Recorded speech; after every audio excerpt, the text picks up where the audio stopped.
नमः शिवाय। हर हर महादेव। आज की शिव महापुराण की कथा में आप सभी शिव भक्तों का हार्दिक स्वागत है। भगवान भोलेनाथ और माँ पार्वती की कृपा हमेशा हम सब पर बनी रहे, उनके चरणों में हमारा बार बार प्रणाम। कल की कथा में आपने तुलसी का शंखचूड़ के साथ विवाह का प्रसंग आपने सुना। अब उससे आगे की कथा सच्चे मन और पूरी श्रद्धा के साथ श्रवण कीजिए। तो आइए आज की कथा का शुभारंभ करते हैं। सनत कुमार जी कहते हैं, महर्षि जब शंखचूड़ ने तप करके वर प्राप्त कर लिया और वो विवाहित होकर अपने घर लौट आया, तब दानवों और दैत्यों को बड़ी प्रसन्नता हुई। वे सभी असुर तुरंत ही अपने लोक से निकलकर अपने गुरु शुक्राचार्य को साथ लेकर दल बनाकर उसके निकट आए और विनय पूर्वक उसे प्रणाम करके अनेकों प्रकार से आदर प्रदर्शित करते हुए उसका सत्वन करने लगे। फिर उसे अपना तेजस्वी स्वामी मानकर अत्यंत प्रेम भाव से उसके साथ खड़े हो गए। उधर दंभ कुमार शंखचूड़ ने भी अपने कुल गुरु शुक्राचार्य को आया देखकर बड़े आदर और भक्ति के साथ उन्हें साष्टांग प्रणाम किया। तदंतर गुरु शुक्राचार्य ने समस्त असुरों के साथ सलाह करके उनकी सम्मति से शंखचूड़ को दानवों और असुरों का अधिपति बना दिया। दंभपुत्र शंखचूड़ प्रतापी एवं वीर तो था ही। उस समय असुर राज्य पर अभिषिक्त होने के कारण वो असुर राज विशेष रूप से शोभा पाने लगा। तब उसने सहसा देवताओं पर आक्रमण करके वेग पूर्वक उनका संहार करना आरंभ कर दिया। संपूर्ण देवता मिलकर भी उसके उत्कृष्ट तेज को सहन नहीं कर सके, अतः वे समर भूमि से भाग चले और दीन होकर यत्र तत्र पर्वतों की खोहों में जा छुपे। उनकी स्वतंत्रता जाती रही। वे शंखचूड़ के वशवर्ती होने के कारण प्रभाहीन हो गए। इधर शूरवीर प्रतापी दंभ कुमार दानवराज शंखचूड़ ने संपूर्ण लोकों को जीतकर देवताओं का सारा अधिकार छीन लिया। वह त्रिलोकी को अपने अधीन करके संपूर्ण लोकों पर शासन करने लगा और स्वयं इंद्र बनकर सारे यज्ञ भागों को हड़पने लगा तथा अपनी शक्ति से कुबेर, सोम, सूर्य, अग्नि, यम और वायु आदि के अधिकारों का भी पालन कराने लगा। उस समय महान बल पराक्रम से संपन्न महावीर शंखचूड़ समस्त देवताओं, असुरों, दानवों, राक्षसों, गंधर्वों, नागों, किन्नरों, मनुष्यों तथा त्रिलोकी के अन्य अन्य प्राणियों का एक छत्र सम्राट था। इस प्रकार महान राजेश्वर शंखचूड़ बहुत वर्षों तक संपूर्ण भुवनों के राज्य का उपभोग करता रहा। उसके राज्य में न अकाल पड़ता था, न महामारी और न अशुभ ग्रहों का प्रकोप होता था।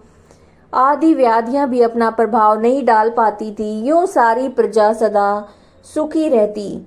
पृथ्वी बिना जोते ही अनेक प्रकार के धान्य उत्पन्न करती। नाना प्रकार की औषधियां उत्तम उत्तम फलों और रसों से युक्त थी। उत्तम उत्तम मणियों की खदानें थी। समुद्र अपने तटों पर निरंतर ढेर के ढेर रत्न बिखेरते रहते। वृक्षों में सदा पुष्प फल लगे रहते। सरिताओं में सुस्वादु नीर बहता रहता। देवताओं के अतिरिक्त सभी जीव सुखी थे। उनमें किसी प्रकार का विकार नहीं उत्पन्न होता था। चारों वर्णों और आश्रमों के सभी लोग अपने अपने धर्म में स्थित रहते थे। इस प्रकार जब वह त्रिलोकी का शासन कर रहा था, उस समय कोई भी दुखी नहीं था। केवल देवता भ्रातृ द्रोहवश दुख उठा रहे थे। मुने महाबली शंखचूड़ गोलोक निवासी श्री कृष्ण का परम मित्र था। साधु स्वभाव वाला वह सदा श्री कृष्ण की भक्ति में निरत रहता। पूर्व शापवश उसे दानवों की योनि में जन्म लेना पड़ा, परंतु दानव होने पर भी उसकी बुद्धि दानव सी नहीं थी। प्रिय व्यास जी तदंतर जो पराजित होकर राज्य से हाथ धो बैठे थे, वे सभी सूरगण और ऋषि परस्पर मंत्रणा करके ब्रह्मा जी की सभा को चले। वहां पहुंचकर उन्होंने ब्रह्मा जी का दर्शन किया। उनके चरणों में अभिवादन करके विशेष रूप से उनकी स्तुति की। फिर आकुलता पूर्वक अपना सारा वृत्तांत उन्हें कह सुनाया। तब ब्रह्मा उन सभी देवताओं और मुनियों को ढाढ़स बंधाकर उन्हें साथ लेकर सत्पुरुषों को सुख प्रदान करने वाले बैकुंठ लोक को चल पड़े। वहां पहुंचकर देवगणों सहित ब्रह्मा ने रमापति का दर्शन किया। उनके मस्तक पर किरीट सुशोभित था और कानों में कुंडल झलमला रहे थे। कंठ वनमाला से विभूषित था। वे चतुर्भुज देव अपनी चारों भुजाओं में शंख, चक्र, गदा और पद्य धारण किए हुए थे। श्री विग्रह पर पीतांबर शोभा दे रहा था और सनंदन आदि सिद्ध उनकी सेवा में नियुक्त थे। ऐसे सर्वव्यापी विष्णु की झांकी करके ब्रह्मा आदि देवताओं और मुनीश्वरों ने उन्हें प्रणाम किया। फिर भक्ति पूर्वक हाथ जोड़कर उनकी स्तुति करने लगे। देवता बोले, सामर्थ्यशाली बैकुंठाधिपति, आप देवों के भी देव और लोकों के स्वामी हैं। आप त्रिलोकी के गुरु हैं। श्री हरि, हम सब आपके शरणापन्न हुए हैं। आप हमारी रक्षा कीजिए। अपनी महिमा से कभी च्युत न होने वाले ऐश्वर्यशाली त्रिलोकेश, आप ही लोकों के पालक हैं। गोविंद, लक्ष्मी आप में ही निवास करती हैं और आप अपने भक्तों के प्राण स्वरूप हैं। आपको हमारा नमस्कार है। इस प्रकार स्तुति करके सभी देवता श्री हरि के आगे रो पड़े और उनकी बात सुनकर भगवान विष्णु ने ब्रह्मा से कहा। विष्णु बोले, ब्रह्मान, ये बैकुंठ योगियों के लिए भी दुर्लभ है। तुम यहाँ किस लिए आए हो? तुम पर कौन सा कष्ट आ पड़ा है? वो यथार्थ रूप से मेरे सामने वर्णन करो। सनत कुमार कहते हैं, मुने, श्री हरि का वचन सुनकर ब्रह्मा जी ने विनम्र भाव से सिर झुकाकर उन्हें बार बार प्रणाम किया और अंजलि बांधकर परमात्मा विष्णु के समक्ष स्थित होकर देवताओं के कष्ट से भरी हुई शंखचूड़ की सारी करतूत कह सुनाई। तब समस्त प्राणियों के भावों के ज्ञाता भगवान श्री हरि उस बात को सुनकर हंस पड़े और ब्रह्मा से उस रहस्य का उद्घाटन करते हुए बोले। श्री भगवान ने कहा, कमल योनि मैं पूर्व जन्म में वह महातेजस्वी गोप था। कमल योनि में शंखचूड़ का सारा वृतांत जानता हूँ। पिछले जन्म में वो एक महातेजस्वी गोप था जो मेरा भक्त था। मैं उसके वृतांत से संबंध रखने वाले इस पुरातन इतिहास का वर्णन करता हूँ, सुनो। इसमें किसी भी प्रकार का संदेह नहीं करना चाहिए। भगवान शंकर सब कल्याण करेंगे। गोलोक में मेरे ही रूप श्री कृष्ण रहते हैं। उनकी स्त्री श्री राधा नाम से विख्यात है। वो जगजननी तथा प्रकृति की परमोत्कृष्ट पांचवी मूर्ति है। वही वहाँ सुंदर रूप से विहार करने वाली है और उनके अंग से अद्भुत बहुत से गोप और गोपियाँ वहाँ निवास करती हैं। वे नित्य राधा कृष्ण का अनुवर्तन करते हुए उत्तम उत्तम क्रीड़ाओं में तत्पर रहते हैं। वही गोप इस समय शंभु की इस लीला से मोहित होकर शापवश अपने दुख देने वाली दानवी योनि को प्राप्त हो गया है। श्री कृष्ण ने पहले से ही रुद्र के त्रिशूल से उसकी मृत्यु निर्धारित कर दी। इस प्रकार वो दानव देह का परित्याग करके पुनः श्री कृष्ण पार्षद हो जाएगा। देवेश, ऐसा जानकर तुम्हें भय नहीं करना चाहिए। चलो हम दोनों शंकर की शरण में चलें। वे शीघ्र ही कल्याण का विधान करेंगे। अब हमें तुम्हें और समस्त देवों को निर्भय हो जाना चाहिए। सनत कुमार जी कहते हैं, मुनि, यो कहकर ब्रह्मा सहित विष्णु शिवलोक को चले और मार्ग में मन ही मन भक्त वत्सल सर्वेश्वर शंभु का स्मरण करते जा रहे थे। व्यास जी, इस प्रकार वे रमापति विष्णु ब्रह्मा के साथ उसी समय उस शिवलोक में जा पहुँचे जो महान दिव्य, निराधार तथा भौतिकता से रहित है। वहां पहुंचकर उन्होंने शिवजी की सभा का दर्शन किया। वह ऊंची और एवं उत्कृष्ट प्रभाव वाली सभा प्रकाश युक्त शरीर वाले शिव पार्षदों से घिरी होने के कारण विशेष रूप से शोभित हो रही थी। उन पार्षदों का रूप सुंदर कांति से युक्त महेश्वर के रूप के सदृश था और उनके 10 भुजाएं थी, 5 मुख और 3 नेत्र थे। गले में नील चिन्ह और शरीर का वर्ण अत्यंत गौर था। वे सभी श्रेष्ठ रत्नों से युक्त रुद्राक्ष और भस्म के आभरण से विभूषित थे। वह मनोहर सभा नवीन चंद्रमंडल के समान आकार वाली और चौकोर थी। उत्तम उत्तम मणियों और हीरों के हारों से वह सजाई गई थी। अमूल्य रत्नों के बने हुए कमल पत्रों से सुशोभित थी। उसमें मणियों की जालियों से युक्त गवाक्ष बने थे, जिससे वो चित्र विचित्र दिख रही थी। शंकर की इच्छा से उसमें पद्य राग मणि जड़ी हुई थी, जिससे वो अद्भुत सी लग रही थी। वह सम्यंत मणि की बनी हुई सैकड़ों सीढ़ियों से युक्त थी। उसमें चारों ओर इंद्रनील मणि के खंभे लगे थे, जिन पर स्वर्ण सूत्र से ग्रथित चंदन के सुंदर पल्लव लटक रहे थे, जिससे वो मन को मोह लेती थी और भली भांति संस्कृत तथा सुगंधित वायु से सुवासित थी। 1 सहस्त्र योजन विस्तार वाली वो सभा बहुत से किंकरों से खचाखच भरी थी। उसके मध्य भाग में अमूल्य रत्नों के द्वारा निर्मित एक विचित्र सिंहासन था। उसी पर उमा सहित शंकर विराजमान थे और उन्हें सुरेश्वर विष्णु ने देखा। वे तारकाओं से घिरे हुए चंद्रमा के समान लग रहे थे।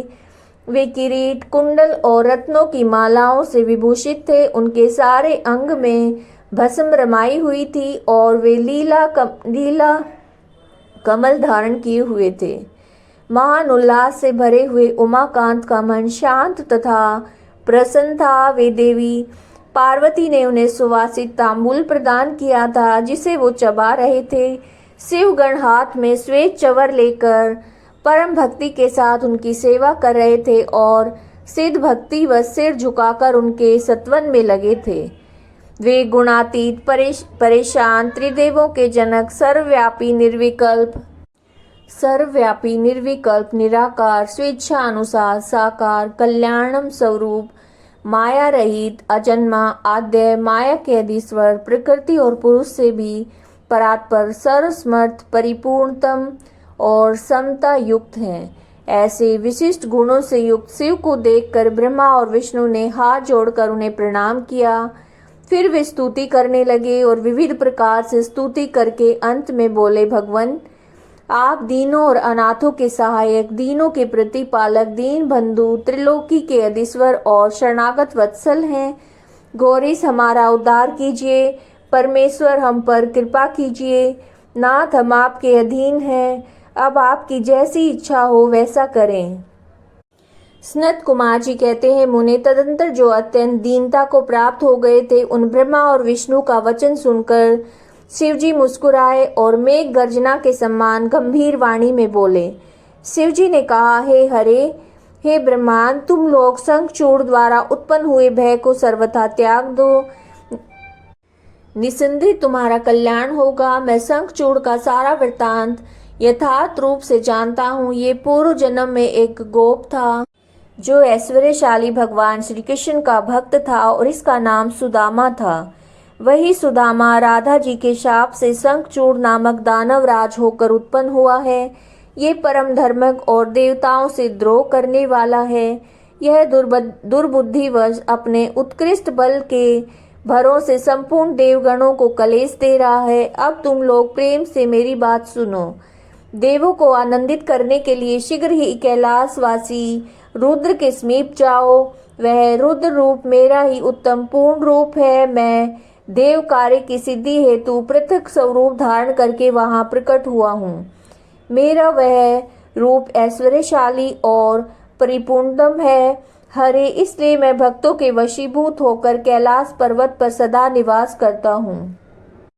तदंतर कैलाश पहुंचकर देवताओं ने भगवान महेश की स्तुति की और अंत में कहा, महेशान, आप तो कृपा के आकर हैं। दीनों का उद्धार करना तो आपका बाना ही है। प्रभु, दानवराज शंखचूड़ का वध करके इंद्र को उसके भय से मुक्त कीजिए और देवों को इस विपत्ति से उबारिए।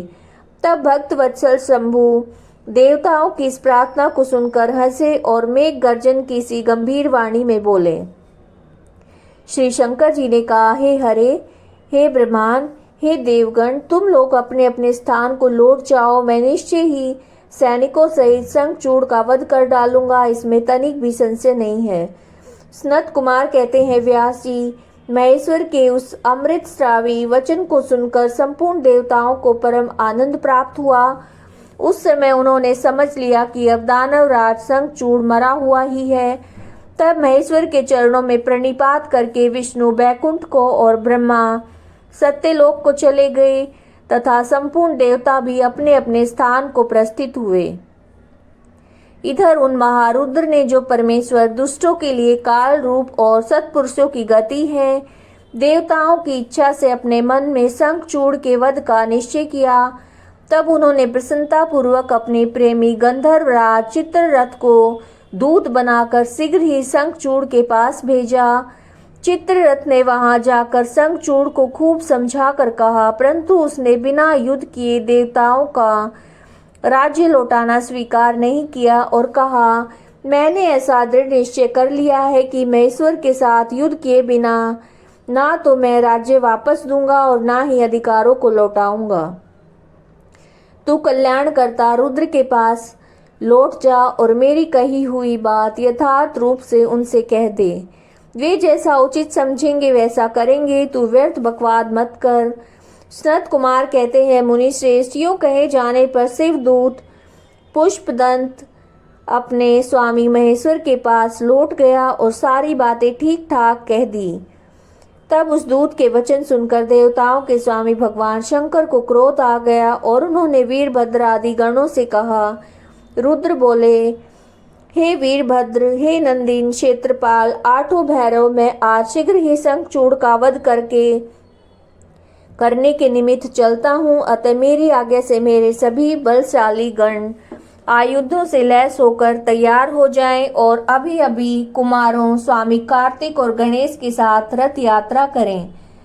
भद्रकाली भी अपनी सेना के साथ युद्ध के लिए प्रस्थान करे। सनत कुमार कहते हैं, मुने, ऐसी आज्ञा देकर शिवजी अपनी सेना के साथ चल पड़े। फिर तो सभी वीरगण हर्ष मगन होकर उनके पीछे पीछे चलने लगे।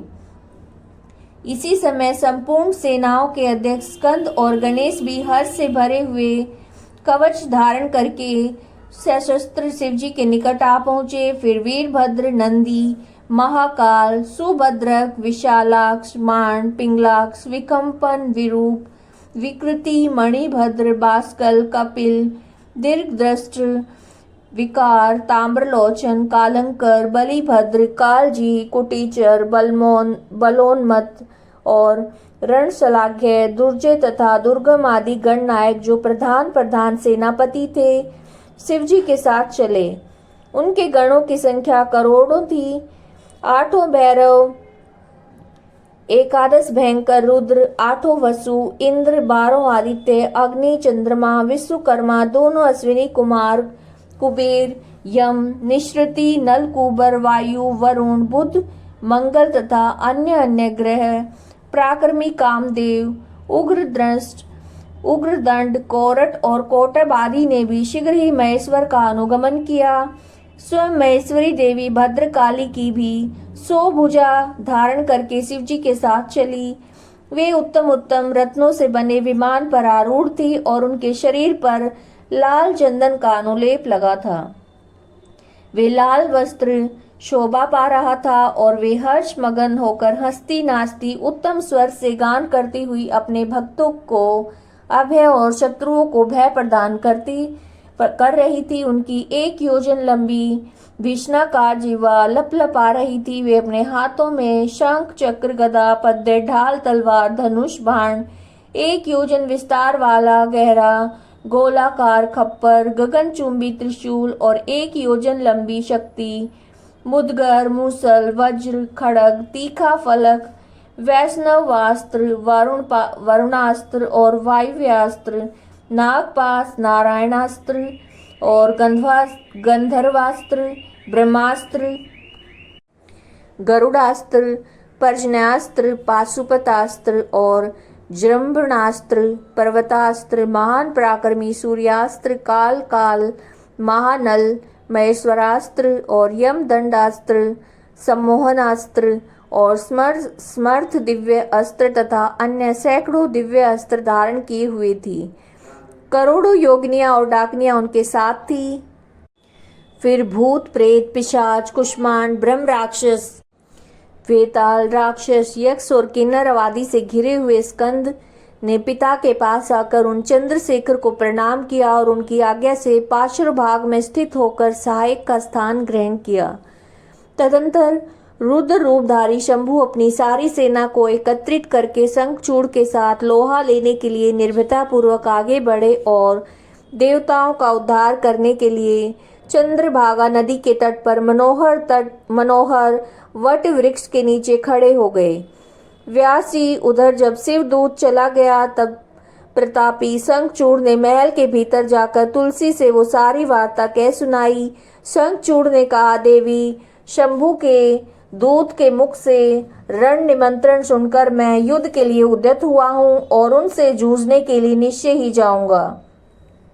तुम इसके लिए मुझे आज्ञा दो। यूं कहकर उस ज्ञानी ने अपनी प्रिया को नाना प्रकार से समझाया और फिर ब्रह्म मुहूर्त में उठकर प्रातः कृत्य समाप्त किया। पहले नित्य क्रम पूरा करके बहुत सा दान किया।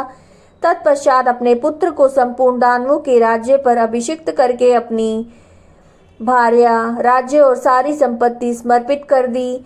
पुनः जब उसकी प्रिया तुलसी रोती हुई उस रण यात्रा का निषेध करने लगी तब राजा शंखचूड़ ने नाना प्रकार की कथाएं कहकर उसे ढाढ़स बंधाया। तदंतर उस समादृत दानवराज ने कवच धारण करके युद्ध करने के लिए उद्यत होकर अपने वीर सेनापति को बुलाकर उसे आदेश देते हुए कहा। शंखचूड़ बोला, सेनापति, मेरे सभी वीर जो संपूर्ण कार्यों में कुशल और समर में शोभा पाने वाले हैं, आज कवच धारण करके युद्ध के लिए प्रस्थान करें। शूरवीर दानवों और दैत्यों की 86 टुकड़ियां, बलशाली कंकों की निर्भीक सेनाएं अस्त्र शस्त्र से सुसज्जित होकर नगर से बाहर निकले। करोड़ों प्रकार से पराक्रम प्रकट करने वाले जो असुरों के 50 कुल हैं, वे देवों के पक्षपाती शंभु से युद्ध करने के लिए प्रस्थित हों। मेरी आज्ञा से धौमरों के 100 कुल भी कवच से विभूषित हों। शंभु के साथ लोहा लेने के लिए शीघ्र ही निकले। काल के मौर्यों, दोहर्दों, कालकों को भी मेरी ये आज्ञा सुना दो कि वे रुद्र के साथ संग्राम करने के लिए रण सामग्री से सुसज्जित होकर चलें। सनत कुमार कहते हैं, मुने, सेनापति को ऐसा आदेश देकर असुरों का राजा महाबली दानवेंद्र शंखचूड़ सहस्त्रों प्रकार की बहुत सी सेनाओं से घिरा हुआ नगर से बाहर निकला और उसका सेनापति भी युद्ध शास्त्र में निपुण महारथी महान शूरवीर रणभूमि में रथियों में अग्रगण्य था। इस प्रकार युद्ध स्थल में वीरों को भयभीत कर देने वाला वो दानवराज 3 लाख अक्षौहिणी सेनाओं पर शासन करता हुआ शिविर से बाहर निकला और उत्तम उत्तम रत्नों के द्वारा निर्मित विमान पर आरूढ़ होकर गुरुजनों को आगे करके युद्ध के लिए चल पड़ा। आगे बढ़ने पर वो पुष्पभद्रा नदी के तट पर सिद्ध आश्रम में जा पहुंचा। वहां एक मनोहर वट वृक्ष विराजमान था। वह सिद्ध क्षेत्र सिद्धों को उत्तम सिद्धि प्रदान करने वाला था। पुण्य क्षेत्र भारत में वह कपिल का तप स्थान कहलाता था। भूभाग पश्चिम समुद्र से पूर्व, मल्या पर्वत से पश्चिम, श्रीशैल से उत्तर और गंधमादन से दक्षिण था। उसकी चौड़ाई 5 योजन और लंबाई 500 योजन थी। भारत के उस भाग में उत्तम पुण्य प्रदान करने वाला कावाली तथा शुद्ध स्फटिक के समान स्वच्छ जल से परिपूर्ण पुष्पभद्रा और सरस्वती नाम की 2 रमणीय नदियां बहती थी। सदा सौभाग्य से संयुक्त रहने वाली लवण सागर की प्रिया भार्या पुष्पभद्रा सरस्वती के साथ हिमालय से निकली और गोमंत पर्वत को बाएं करके पश्चिम समुद्र में जा मिली। वहां पहुंचकर शंखचूड़ ने शिवजी की सेना को देखा। मुने, उसने पहले शिवजी के पास एक दानेश्वर के दूत के रूप में भेजा। उसने शिवजी से युद्ध न करने के लिए कहा और शिवजी ने उसे देवताओं को राज्य लौटा देने की बात कही। अंत में महेश्वर ने कहा, दूत, हम किसी का भी पक्ष नहीं लेते, क्योंकि हम तो कभी स्वतंत्र रहते ही नहीं, सदा भक्तों के अधीन रहते हैं, उनकी इच्छा से उन्हीं का कार्य करते हैं। देखो, पूर्व काल में ब्रह्मा की प्रार्थना से पहले प्रलय समुद्र में श्री हरि और दैत्य श्रेष्ठ मधु कैटभ का भी युद्ध हुआ था। पुनः भक्तों की हितकारी उन्हें श्री विष्णु ने देवताओं की प्रार्थना करने पर प्रहलाद के कारण हिरण्यकश्यपु का वध किया। तुमने भी यह सुना होगा, पहले जो मैंने त्रिपुरों के साथ युद्ध करके उन्हें भस्म कर डाला था, वह भी देवों की प्रार्थना पर ही हुआ था। पूर्व काल में सर्वेश्वरी जगजननी का जो शुंभ आदि के साथ युद्ध हुआ था और जिसमें उन्होंने दैत्यों का वध कर डाला था, वह भी देवताओं के प्रार्थना करने पर ही घटित हुआ था। वे सभी देवगण आज भी ब्रह्मा के शरणापन्न हुए थे। तब वे देवताओं और श्री हरि के साथ मेरी शरण में आए थे। दूत इस प्रकार ब्रह्मा विष्णु और देवगणों की प्रार्थना के वशीभूत देवों का अधीश्वर होने के कारण मैं भी युद्ध के लिए आया हूँ। तुम भी तो महात्मा श्री कृष्ण के श्रेष्ठ पार्षद हो। अब तक जो भी दैत्य मारे गए हैं उनमें कोई भी तुम्हारी समानता नहीं कर सकता। इसलिए राजन, देव कार्य की सिद्धि के लिए तुम्हारे सामने युद्ध करने में मुझे कौन सी बड़ी लज्जा होगी। अर्थात कुछ नहीं, क्योंकि मैं ईश्वर हूँ और देवताओं ने मुझे विनय पूर्वक भेजा है। अतः तुम जाओ और शंखचूड़ से मेरी बात कह दो। वह वैसा उचित समझेगा वैसा करेगा। मुझे तो देवताओं का कार्य करना ही है। यूं कहकर कल्याणकर्ता महेश्वर चुप हो गए। तब शंखचूड़ का वो दूत उठा और उसके पास चल दिया। तो ये आपसे महापुराण की कथा सुन रहे थे। आज की कथा को हम यहीं विराम देते हैं। नित्य शिव पुराण की कथाएं सुनने के लिए चैनल को सब्सक्राइब कीजिएगा, बेल आइकन को प्रेस कीजिएगा ताकि आपको समय से नोटिफिकेशन मिल सके। और वीडियो को लाइक करना, शेयर करना और कमेंट करना बिल्कुल मत भूलिएगा। हर हर महादेव।